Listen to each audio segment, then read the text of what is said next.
Bienvenidos a este tiempo devocional, Cita con Jesús, un espacio diseñado para aquellos que desean iniciar cada día de la mano de Papá Dios.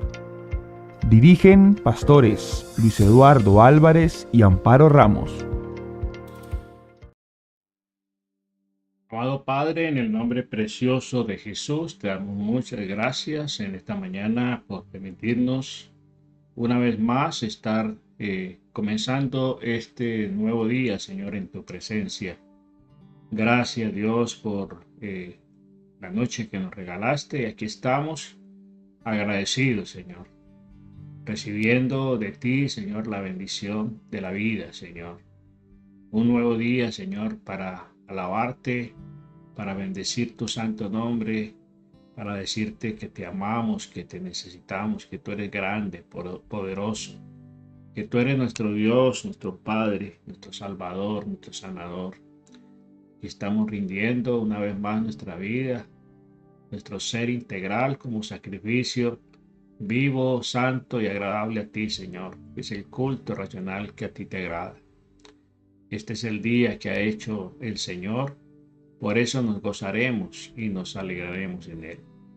Gracias, Dios de la gloria, por las vidas de todos aquellos que cada mañana, Señor, se unen a nuestra voz, con el único propósito, Señor, de exaltar y glorificar tu santo, tu precioso nombre, Señor.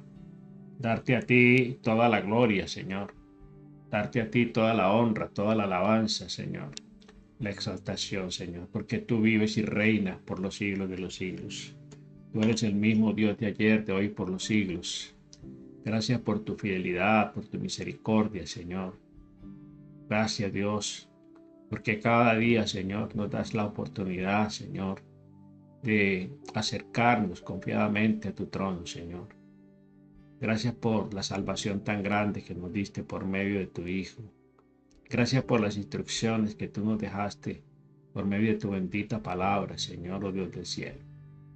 Señor, oh Dios, te doy gracias, Señor, en esta mañana. Bendice a tu pueblo, Señor, en este día. Y háblanos, Señor, oh Dios del cielo, a nuestro corazón. En el nombre precioso de Cristo Jesús. Amén, amén y amén.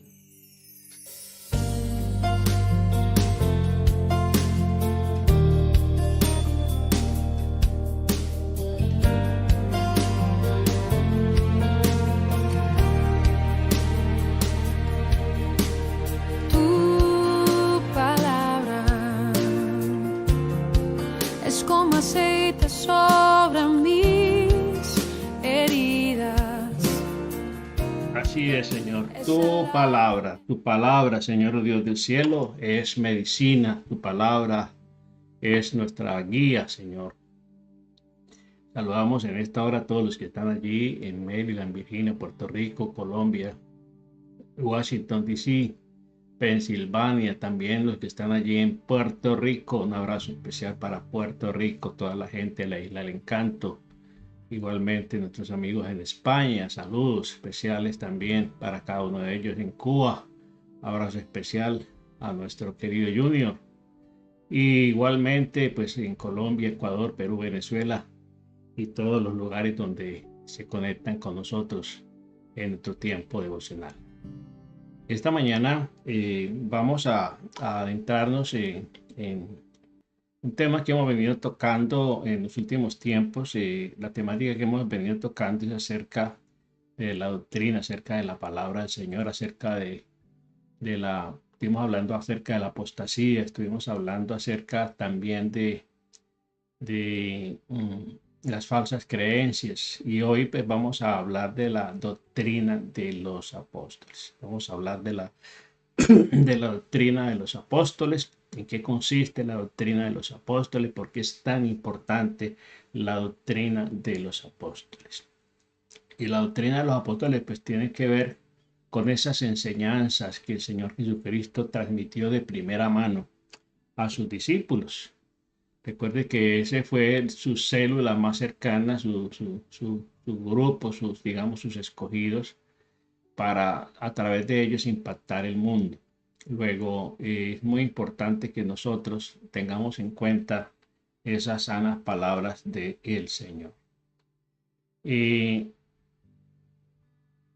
en la práctica de la doctrina encontramos aquí la práctica de la doctrina de los profetas, apóstoles y vemos que Jesús mismo, vemos que la doctrina que Jesús estableció a través de sus discípulos es una doctrina que lleva a la salvación para acercarnos hacia el reino de Dios. Eso es lo que busca la sana doctrina, ¿sí? Y la doctrina de los apóstoles. Estuvimos hablando hace unos días de la sana doctrina y hoy vamos a hablar de la doctrina de los apóstoles.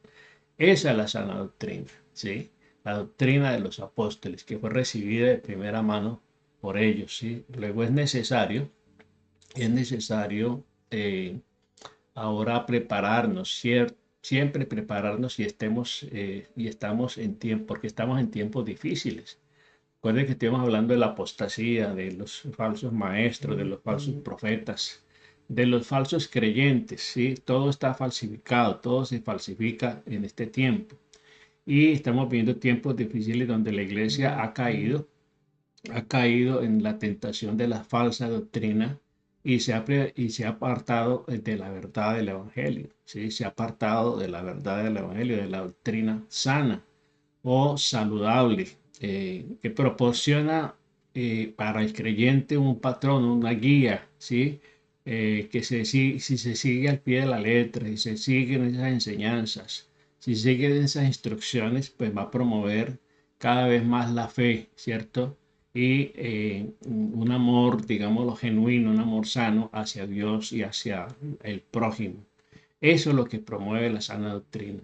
Nos impulsa, nos anima, nos guía realmente a vivir ese estilo de vida que el Señor quiere que vivamos.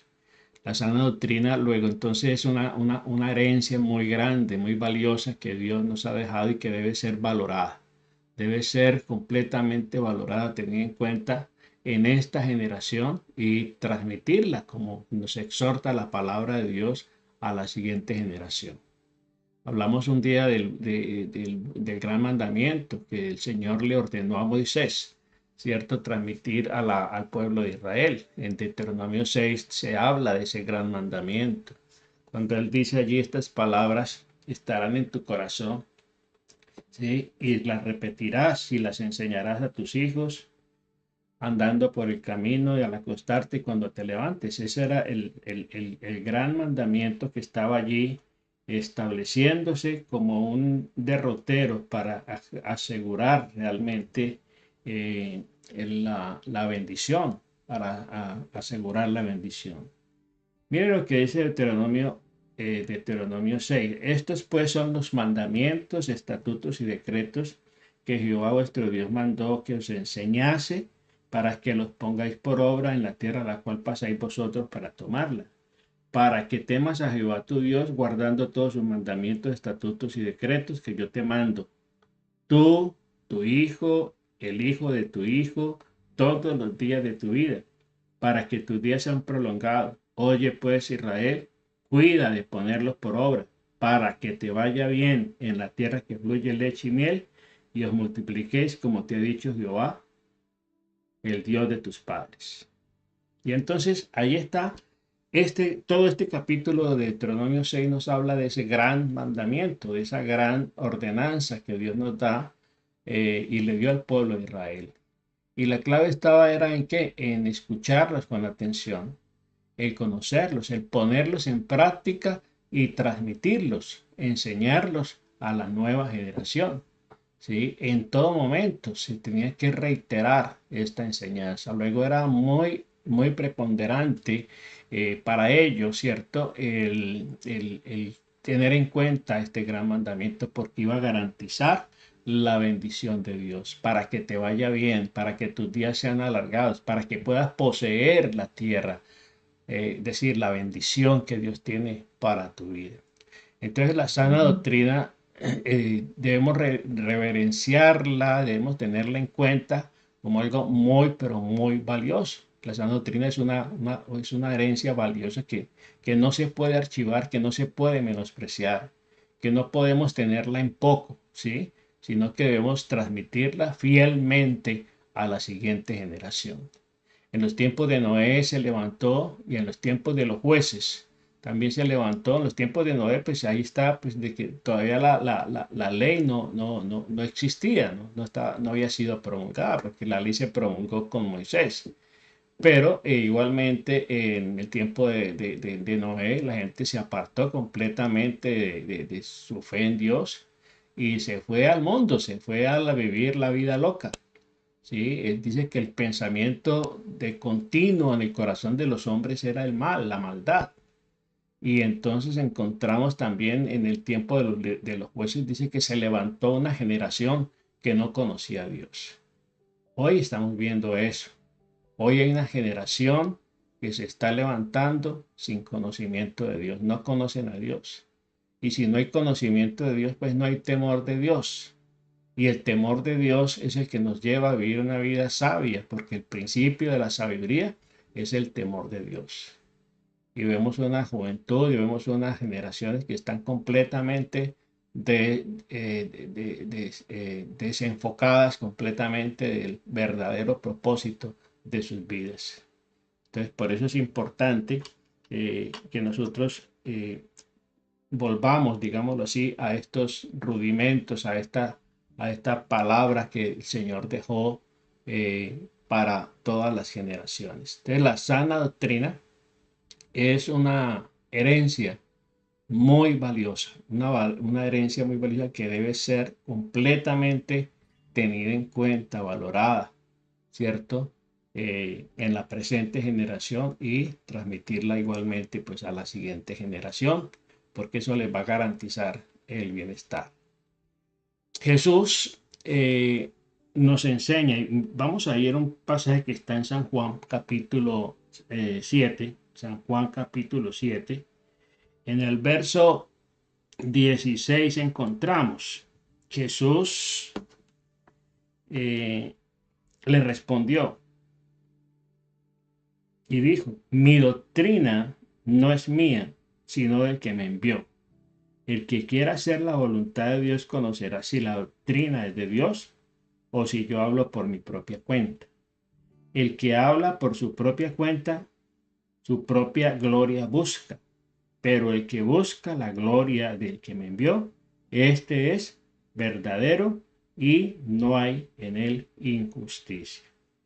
Entonces, y aquí les dice después en el verso 19, no dio Moisés la ley y ninguno de vosotros cumple la ley.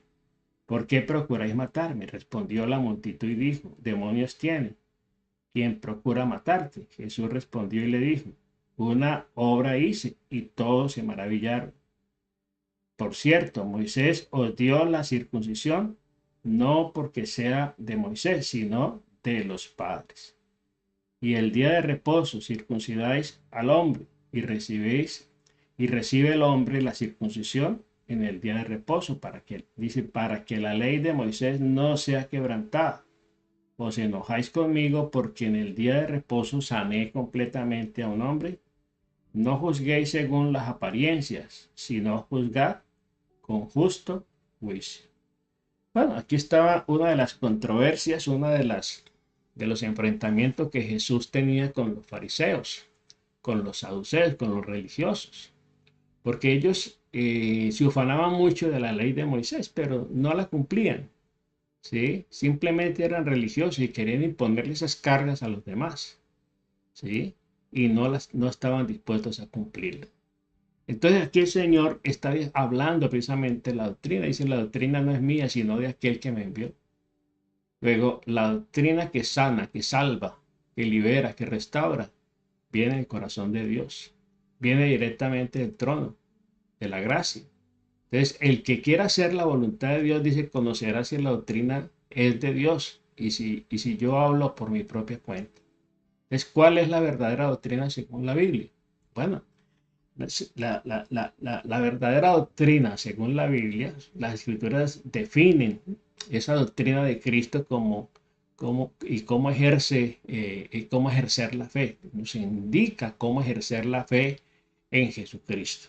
¿Sí? Nos da una guía, una pauta de cómo creer cómo ejercer la fe, ejecutar la fe, porque la fe demuestra y tiene que denotar acción. No, no es una fe inactiva, la fe se tiene que ver, la fe se tiene que mover, porque de nada sirve decir que creemos, pero si no actuamos, si no hacemos. Entonces, la escritura define la doctrina de Cristo como ejercer la fe en Jesucristo, en su obra maravillosa que realizó, la obra salvadora, la obra de expiación, ¿sí? En la cruz. Eh, También el arrepentirse, el bautizarse. El bautizarse es muy importante. ¿Por qué? Porque nos identifica plenamente con Jesús. Recibir el don del Espíritu Santo y perseverar hasta el fin. Eso es lo que las Escrituras nos ayudan y nos animan para que nosotros perseveremos hasta el final. Luego, esta doctrina es la base de la predicación del Evangelio. Si hoy el Evangelio se ha diluido, la predicación se ha diluido por el humanismo que se le ha inculcado a las predicaciones, la psicología que se le ha agregado, que se le ha introducido a las predicaciones. Pero entonces el mensaje del arrepentimiento, el mensaje de hablar del pecado, de hablar del juicio, de hablar de la disciplina, ese lenguaje, ese mensaje casi no se está tocando ya, ni el infierno, ni la condenación, ¿cierto? Entonces se está hablando un evangelio, se está predicando una doctrina muy distorsionada, muy apartada realmente de la doctrina central, que es la doctrina que nos lleva al arrepentimiento, a identificarnos plenamente con Jesucristo. Esta doctrina es la base de la predicación, debe ser la base de la predicación del evangelio. Jesucristo debe ser el tema central de toda predicación. Su obra maestra en la cruz, su obra perfecta en la cruz, ¿cierto? Mediante la predicación, nosotros podemos afirmar que Cristo es el Hijo de Dios. Y los oyentes se van a afirmar en ese conocimiento de que Jesucristo es el Hijo de Dios. Que Jesucristo vino en carne, la doctrina de la encarnación. Que Él vino en carne, que se hizo hombre. El verbo, como dice en San Juan 1, en el principio era el verbo y el verbo era con Dios y este era con Dios. Ahí está Jesucristo, el verbo que se hizo Dios, que se hizo carne, perdón, y que habitó en medio de nosotros. También la predicación tiene que estar basada en que Él derramó su sangre por nuestros pecados. La obra de expiación en la cruz. Toda la doctrina de la salvación, ¿cierto? Eso es la sana doctrina que nos lleva a nosotros a identificar realmente quién es Jesucristo, que Jesucristo es Dios.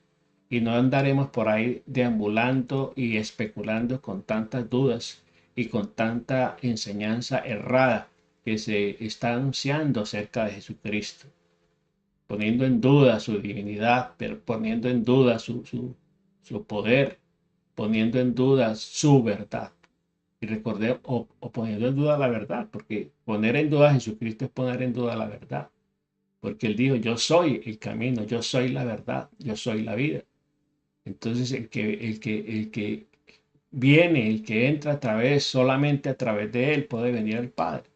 Él es el único camino y el enemigo es muy sutil para poner esas dudas y poner a la gente a especular exactamente sobre quién era Jesucristo. Y para muchos Jesucristo era un simple profeta, ¿sí? Para muchos Jesucristo era un charlatán, era un revolucionario, ¿sí? Pero no podemos caer en esa situación.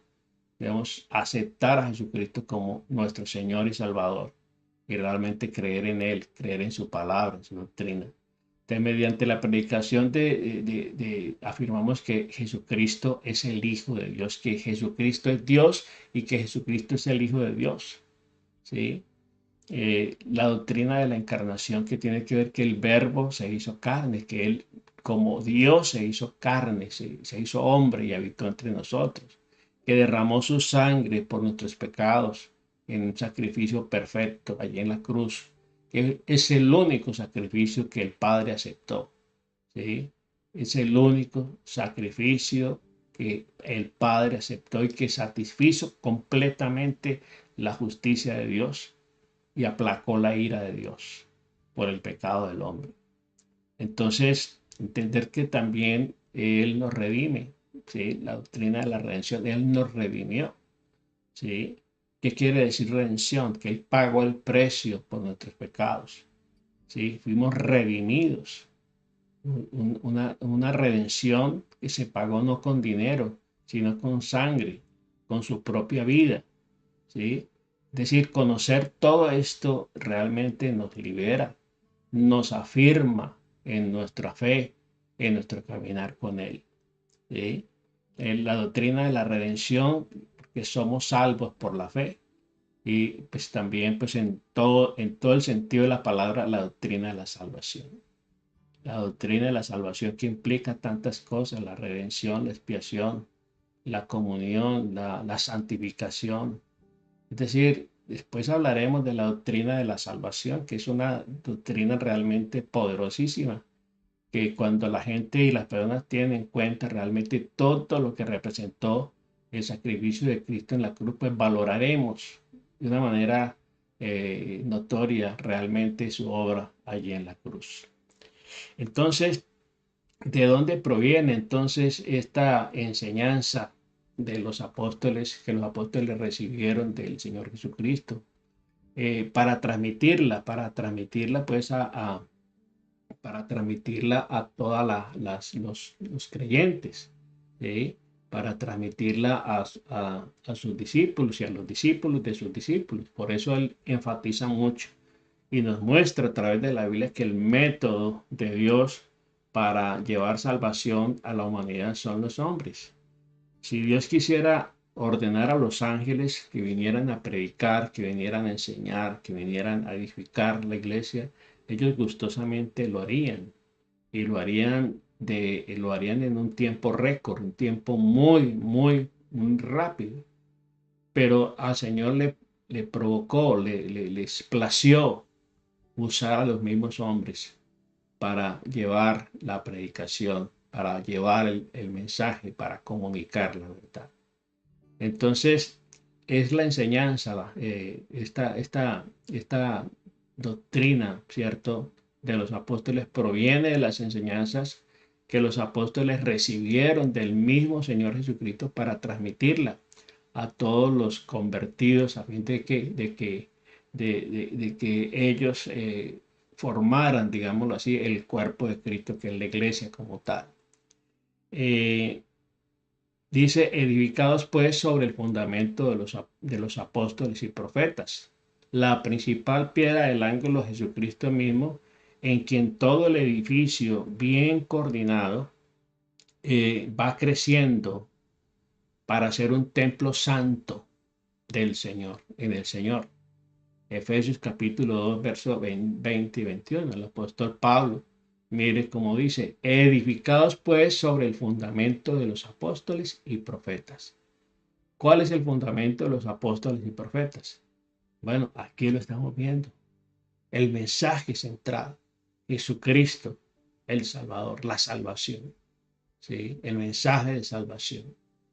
Entonces dice, edificados sobre el fundamento de los apóstoles y profetas, siendo la principal piedra del ángulo, ¿quién? Jesucristo mismo, en quien todo el edificio, bien concertado, bien unido, ¿sí?, bien coordinado, va creciendo para ser el templo santo del Señor. Entonces Jesucristo escogió 12 personas, 12 discípulos y los llamó apóstoles, que quiere decir enviado. La palabra apóstol significa enviado. Y fueron enviados ¿a qué? A pregonar el mensaje del reino de Dios, el mensaje de salvación.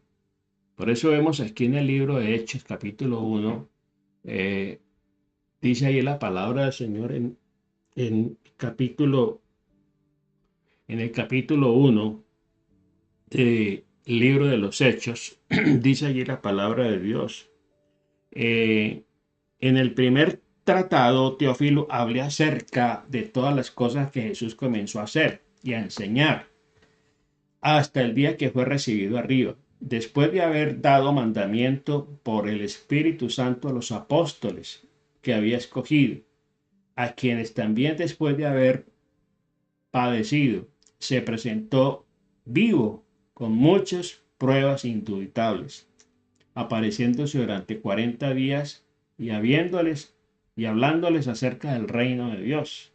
Y estando juntos, les mandó que no se fueran de Jerusalén, sino que esperasen la promesa del Padre, la cual les dijo: oíste de mí.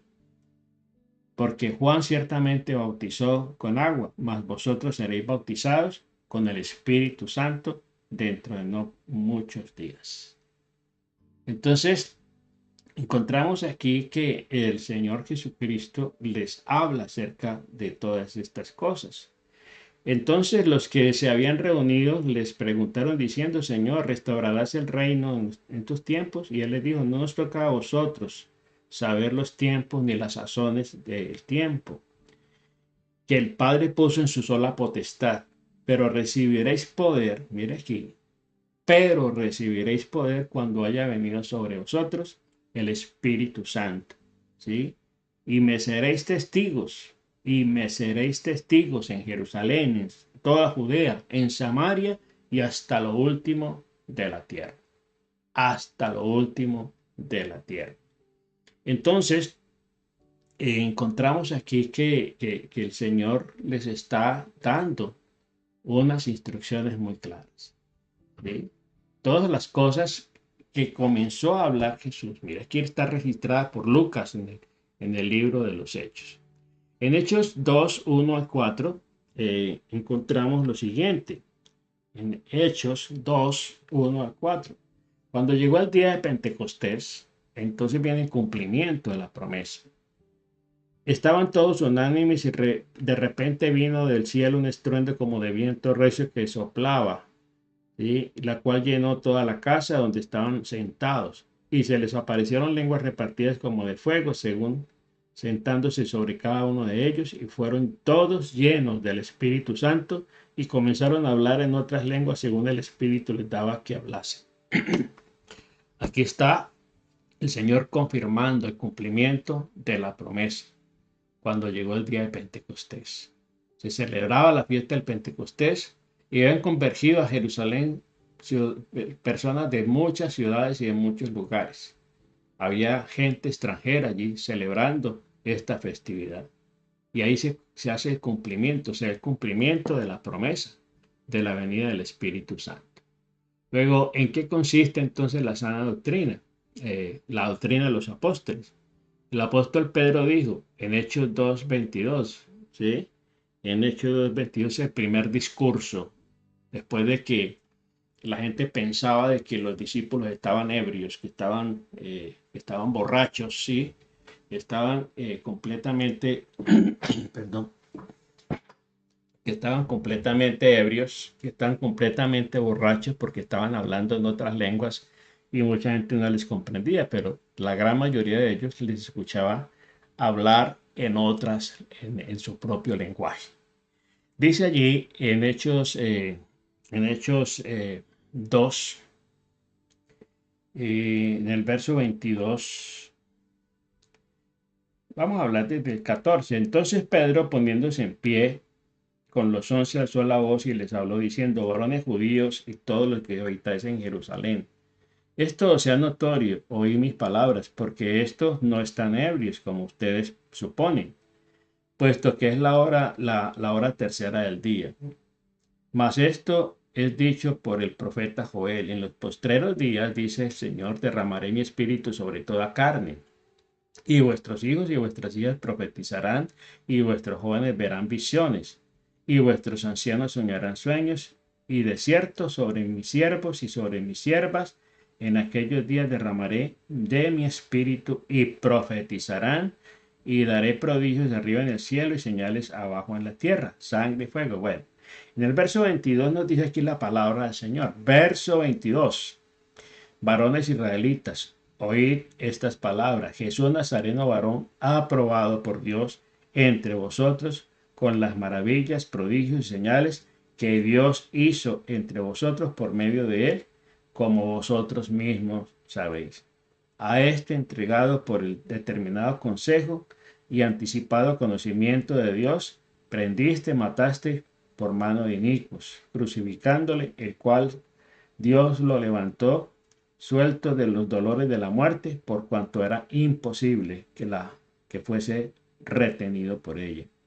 Porque David dice de él: veía al Señor siempre delante de mí, porque está a mi diestra, no seré conmovido, por lo cual mi corazón se alegró y se gozó mi lengua, y mi carne descansará en esperanza. Porque no dejarás mi alma en el Hades, ni permitirás que tu santo vea corrupción. Bueno, entonces encontramos aquí que él está hablando de todos los hechos de Jesucristo. Y por eso finalmente les dice: Dios les ha hecho Señor y Cristo. Está hablando de quién es Jesucristo. Y por eso dice: arrepentíos y bautícense cada uno de vosotros en el nombre de Jesucristo.